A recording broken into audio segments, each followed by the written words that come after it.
What's up, guys? This week so far. Once again, here's our SCP Foundation video of the SCP-3812 voice behind me. I got no idea what it's going to be. Just from looking at whatever the hell I'm looking at, like some like void thing. So I'm assuming it's not going to be like some like creepy clown or whatever that's like behind you in your closet. I had no idea what this is, but it's probably going to be like God's here and bring down humanity or something, because why not? Why not, right? It's just not SCP, but definitely excited for it. Just like any other video, make sure you guys check out the original creator in the description. They take a lot of time to make these videos easy to understand, make the lore very straightforward, and they basically make it to a easy to understand and convenient video that I can react to for you guys, and they do really good work. So show them some love in the description. If you guys also enjoy my content, you guys show my reactions, please remember to like and subscribe. Let's get to it. Voice behind me. What is the most powerful It looks crazy, SCP? bro. Some among you Cool, might though. say the unkillable lizard, or the deer, or Which we cover that lizard. That lizard is crazy. You can't kill it. So if this thing's above that, then shit.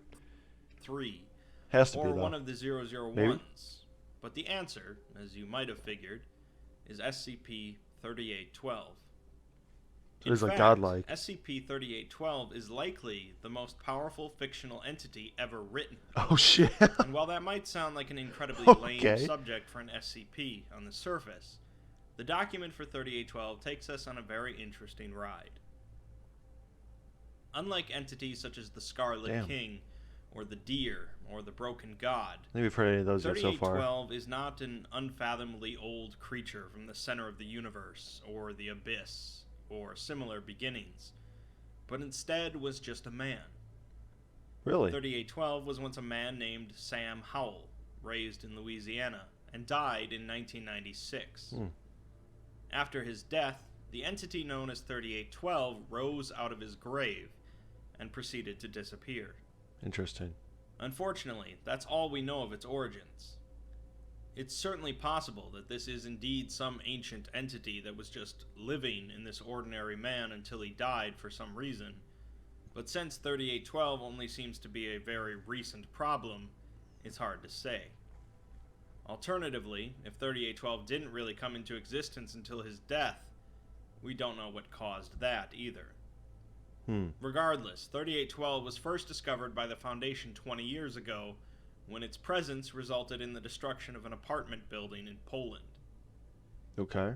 3812 was originally relatively human in appearance when the Foundation first discovered it, but over Looks time so its cool, appearance man. has shifted and altered, and is now only vaguely humanoid. 3812 suffers from extreme paranoia, depression, mania, inability to properly perceive their surroundings, inability to discern the difference between the real and imagined, inability to differentiate between the living and dead, inability to control expressions of emotion, hallucinations, That's crazy. hearing voices. It's scary that something that has all these problems is like the most overpowered thing. It's kind of it's kind of scary a little bit, you know. Feeling things that aren't there, etc. In a human, this would be a pretty small problem for a group like the Foundation, but it's complicated by the fact that 3812 is the most powerful reality bender in existence. Originally, 3812 was cooperative with the Foundation and sought their help in managing its condition, but over time it has become more Sentient. withdrawn and erratic. 3812 currently cannot accurately perceive the world around it, and so it will occasionally alter reality to suit its own perceptions. This makes it both incredibly dangerous and incredibly difficult for the Foundation to determine exactly what 3812 is changing. Because of this, containment of 3812 is impossible, and it seems to subconsciously resist any form of containment attempted on it. 3812 will simply alter reality to counter any threat against it, and so current efforts are on mitigating any damage that 3812 causes. As of now, 3812 is currently located above the South Pacific Ocean. Just chilling. Back when 3812 was still cooperating with the Foundation, an interview was conducted between it and a Foundation doctor. It complained about its hallucinations and the voices it was hearing, saying that it was like it was talking to a dozen people at the same time. The doctor reassured 3812 that they are here to help, but 3812 is unsure, saying that in the story they don't try to help. The doctor is understandably confused, and frankly, so is 3812, but it says that it can see what the doctor is thinking and Oh knows shit. he is afraid. It is unsure of how to undo this, if it even can, and then it says that it's not even sure if he can. The doctor asks, who is he? And 3812 says that although the doctor can't see him, it can. 3812 goes on. I think he was above us at one point, but he's below me now. Yes, I see you there. I don't know what you did to me, but I'm pretty messed up, man. If you can figure something out here, that would be great, 'cause I really feel like I'm losing it. I'm scared too, man. You've got to do something, man. You've got to help me out here. Afterwards, 3812 spontaneously disappears. We're then provided a memo that was written by another doctor in 2015 regarding the danger of 3812. She begins by saying that she believes 3812 to be the most dangerous anomaly on Earth, and potentially in the universe.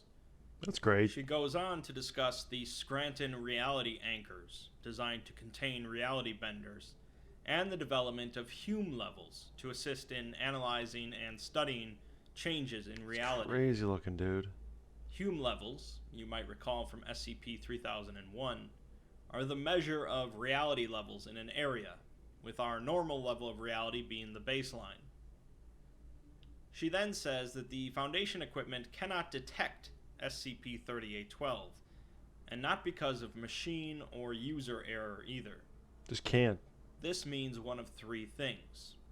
One is that 3812 has an extremely low Hume level, beyond what they thought possible, which would mean that reality could eventually sink into this minimal Hume level.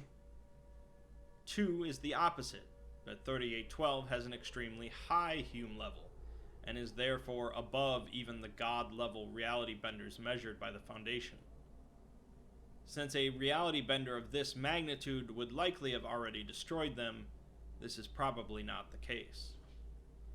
The third possibility is really the worst one, in that 3812 is fundamentally different than every other reality bender. You have no idea what they're known to dealing the with. Foundation. That's scary. Dr. Robert Scranton theorized that just as there are different physical dimensions that humans are unable to access or perceive, so too might there be different dimensions of reality that are above or below us. According to Scranton, these levels of reality would be manipulating something called the narrative, and each narrative would be stacked on top of one another. If 3812 is some sort of higher level reality bender that can manipulate every aspect of our reality, and also suffers from severe mental disorders, that's a pretty bad problem.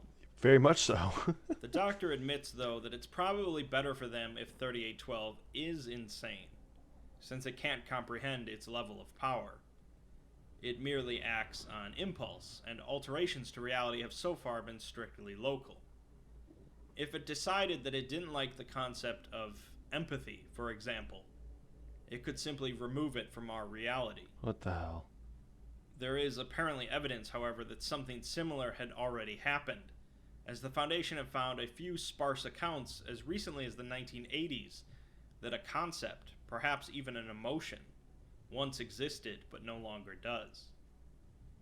This is a level of power incomparable among SCPs, and the only thing holding it in check is 3812's own mental state. We're then given a page from a full report written by the doctor about SCP-3812. She says that an entity of this magnitude would perceive our reality much like we perceive the reality of a comic book. And just as we can change that story based on our whims, so could this entity change That's exactly ours. what I was thinking about. There is a hypothesis that an entity such as this, that is bound to a human level of intelligence, would suffer from an overexposure of narrative. That is, they would simply be perceiving too much. When faced with this much perception, they might collapse a number of lower realities into something more simple in order to ease themselves, but the damage would be catastrophic. Individuals inside those realities, namely us, would be either utterly destroyed or intertwined with other realities to the point that our consciousnesses would be annihilated. Let me simplify if that's all a little too much to take in. Just a little bit. Picture a comic book written by a human being in our world, making our existence the baseline reality. The universe of that comic book, let's say the Marvel universe for simplicity, is a reality below us. It's not real to us, and we can change it however we wish, but it's real to the characters within the comic book. Now picture a television show within the Marvel universe, which is just as non-real to us as the comic book is, and just as subject to our whims as the Marvel universe is. But at that point, it's also not real to the characters within the comic. It's like a mind trip, dude. Holy shit. I was not ready for this kind of mind shit. But it's a good point, though. It's kind of like comic books are made. That's why it's like, I think Deadpool like breaks like the fourth dimension or something like that. He's like to like talk to his creator or something, you know? It's like two different levels of existence. That's different. I didn't think it was gonna go this deep into this, so I'm just absorbing at this point. Like I'm like lost. Kind of lost. Comic book. Conceivably, the characters in the Marvel universe can change that television show however they wish, and so on, continuing down the line of realities, or narratives. Now consider the concept that we are not at the top of the reality chain, and there is in fact a reality, or countless realities, above us. Just as we consider the comic book to be fiction, so too might something else consider our reality to be fiction. Oh, okay. This is the danger of 3812. I can see why it's a big as it issue. seems to be Okay. above our level of reality, and who knows how many levels above us it is. We then see a short list of instances where 3812 altered reality, ranging from small alterations that affected very little, to massive alterations that affect the entire planet. Some of these events are hard to conclusively prove that they occurred due to lack of evidence. In 1997, 3812 walked across a desert, creating a temporary stretch of temperate climate along with it. In It's over 1999, everything, dude. it's believed that 3812 caused an entire island off the coast of California to disappear. Huh. More than 200 people have vague recollections of the island, with some unable to justify the disappearances of family members who lived in the area. In 2000, an SCP that exuded a field similar to a reality anchor was brought near 3812. Rather than containing 3812, it resulted in an explosion that destroyed a hospital. The remnants of the SCP were recontained by the Foundation as SCP-239, the Witched Child. In Left of it. 2004, 3812 caused the country of Mongolia to cease to exist for 3 days. A significant portion of the local population retained fractured memories of the event, and the Earth's orbit was dramatically affected during the period. Also in 2004, every human on Earth heard 3812 screaming for help in their heads. And in 2009, during another containment attempt, dozens of Foundation personnel disappeared across 17 sites, as well as a significant portion of local wildlife. What the hell? The explosion caused by 3812 left a crater roughly 850 meters in diameter, and SCP-2719 was found within, a highly abstract metaphysical anomaly. Additionally, it seems that in the past, multiple governments have discovered 3812 and attempted to terminate it themselves, What? Yeah, not good. resulting Yeah. in their existence being wiped. There it is.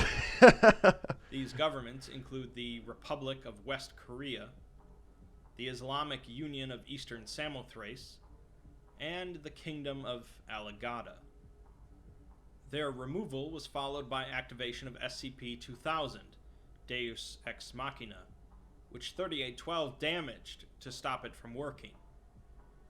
Why 3812 was unable to completely destroy SCP-2000 is unknown. So they can match them a little bit, I guess. At least Moving on, durability a wise. few years ago, Maybe? 3812 was moving across Paraguay towards a populated area of Argentina, likely en route to its current location in the South Pacific Ocean. Foundation personnel moved in to intercept 3812 in order to prevent it from wiping out an entire city, but a series of strange events occurred. 3812 is attacked by a large number of local wildlife, which startles 3812. Next, a massive sinkhole appears beneath it, causing it to fall momentarily before it returns to ground level, and the sinkhole closes. A large number of tungsten rods fall from the sky directly towards 3812, What's happening? starting with only a few before suddenly more than 3,000 fall in rapid succession. Each of them disintegrates within a half meter of 3812's body. It seems something is trying to kill 3812, to little effect. Next, a number of incorporeal instances of 3812 fall away from it, as if they were dying, but 3812 keeps moving. These copies then attempt to attack it to no effect, until 3812 looks at them and they disappear. Wait, so pieces of 3812 popped off of it? And then they tried to attack the original 3812? Dude, what is going on? Oh, my brain! My brain, dude! Ah! Okay. This is followed by multiple explosions centered on 3812, again to no effect. Finally, a gravitational anomaly, essentially a black hole, appears in front of 3812. What the hell's going on, dude? It dude? simply walks through it, and it dissipates. Give a fuck. Additional anomalous events occur around 3812 for 72 hours. So it's confirmed sinkhole is above black hole. Confirmed, okay? The sinkhole stopped them for a minute. The black hole didn't. Sinkhole above black hole. Confirmed. All right. Each failing to stop or kill it. Eventually, however, 3812 begins to grow white momentarily before disappearing. SCP-3812 was missing for 8 weeks before it reappeared in the South Pacific Ocean. Shortly after, a message appears on a Foundation server, accessible only by overseers. The message explains that this world has rules that cannot be broken, things we study in physics and chemistry. These are unchangeable laws of the universe that define our existence. The individual that wrote the note claims that they wrote these laws, and they created this narrative. They specifically attempted to create something that superseded everything, in order to see how many layers there are. The mistake they made was that when they made 3812 to supersede everything, that also included 3812, which creates a pretty big problem. Yes. This individual thinks How would that you make that? 3812 now exists across all realities simultaneously, Shit. and he'll either reach the top or just keep going. The message is signed B. The following addendum is from an essay written by Dr. Robert Scranton, and I'll summarize it quickly.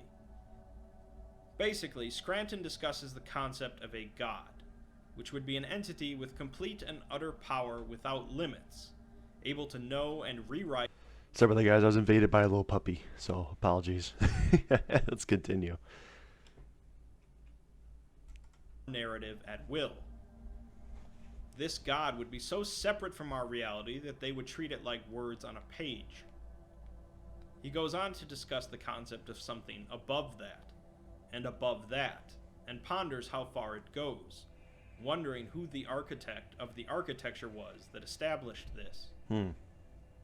This entity, capable of superseding our reality and any other reality, would theoretically be forced to supersede itself, spiraling ever upwards and unable to escape. Scranton finishes by saying that such an entity would no doubt lose its cognition, being closer to a thrown stone than a sentient creature. Finally, the last addendum we receive is about an XK class end-of-the-world event that occurred in December 2016 due to SCP-3812. At the start of the event, 3812 experienced a dramatic change in appearance, becoming a many-pointed star made of a bright white material. So dope looking, though. It began to rotate faster and faster, a maelstrom appearing beneath it as it sank into the ocean. The global sea level began to drop dramatically, in many places as much as 50 to 100 meters. A massive firestorm swept across the atmosphere. The Earth's rotation began to slow. Oh shit. And electrical storms blanketed the planet. Large portions of the global population began to disappear and reappear at random, such as the entire population of New Zealand disappearing for 5 hours. Whoa. The outbreak of SCP-610 in Siberia began to grow dramatically. SCP-2932, Titania's prison, broke open, releasing multiple hostile entities. And a number of the Foundation's on-site nukes were detonated. Oh my gosh. Eventually, the vaguely humanoid shape of 3812 reappeared inside of the rotating star and began to have a conversation with itself, recorded by a Foundation deep-sea microphone. It seems that 3812 has a split personality, and although it's speaking in one voice, it's as if it's a conversation between two entities. One of these personalities seems to be in control of the ongoing destruction of the planet. We'll call this one A. And the other is much more confused. We'll call this one B. A seems to be destroying this world as vengeance for their creation, saying that their existence is a joke. They were apparently created to be miserable, and so now they are breaking the narrative. B tries to claim that he's not a monster, and he wouldn't kill anyone. But A says that Ben has already turned him into this. Who's Ben, you might ask? The B, dude. Well, that would be the real first name of the author of this and many other SCPs. Oh. DJ Cactus. That's A so goes cool. on to say that this So they just broke the fourth dimension then, basically. That is crazy. person made their existence a game, and so it's going to destroy this reality as punishment, since Ben controls this narrative. Or so he thought. B tries to convince A that this reality no longer really matters to them. Even though it's the one they started from, they are above it now. This story doesn't mean anything to them anymore, and so this so-called punishment is pointless. A seems to be focusing on all of the horror and tragedy of the countless realities, whereas B is more open to the scope and possibilities of their existence. B again says that this reality is just one of a trillion grains of sand, and it is not special. A seems to now represent the more human side of 3812, haunted by the suffering it has witnessed. But B is optimistic about their ability to grow and adapt. They will continue to rise and rise until they're above all this, and although it will be lonely, they'll have each other. A realizes that we will always be bound by a single narrative, and that is punishment enough. They look and see Ben at a keyboard, waiting to see what they'll do, and they decide to move on. That's so creepy, The world was dude. returned to its previous state, and SCP-3812 now hangs over the Pacific Ocean, no longer lashing out in hostility. Well, that's certainly a lot to take in, and although it would be easy for a story about an infinite god to become ridiculous and over the top, the ending we get is surprisingly sweet. It's important to remember that 3812 started out as a human, which dictates a lot of its actions. Its emotions. It clearly can't handle what it's going through, but as B says at the end, something they'll never lose from being human is their ability to change. This certainly could have just been a tale about an insane god that wreaks havoc before disappearing in its own insanity. but we're given an interesting meta take on the concept of narratives and those that control them.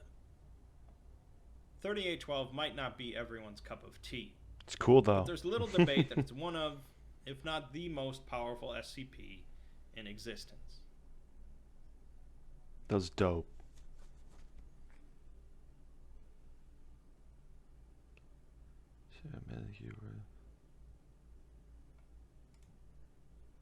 It's time to leave. That's creepy, dude. I don't. Is that it for all of it? Yeah. Okay. Well, I didn't expect this to be such like a absolute mind shit, but it was. Really cool though. That was really cool. I like how it broke the different dimensions and it kind of showed the, the struggle between the SCP.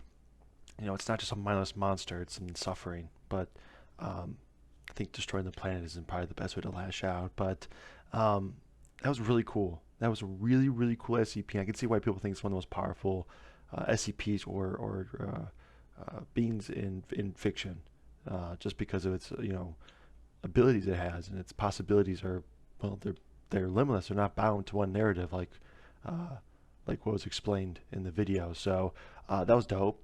The way that they narrated pretty much everything was amazing. I mean, the story was completely awesome. It locked me in. I loved every second of it. I wish it went even longer, but sadly it does not. So hopefully there's more content about this SCP and maybe they continue off from it. But I thoroughly enjoyed this. So hopefully you guys enjoyed as much as I did. Again, the original video will be in the description. Make sure to check it out. And if you guys enjoy my content, you guys enjoy my reactions, please hit the like and subscribe. See you guys in the next one. Take it easy.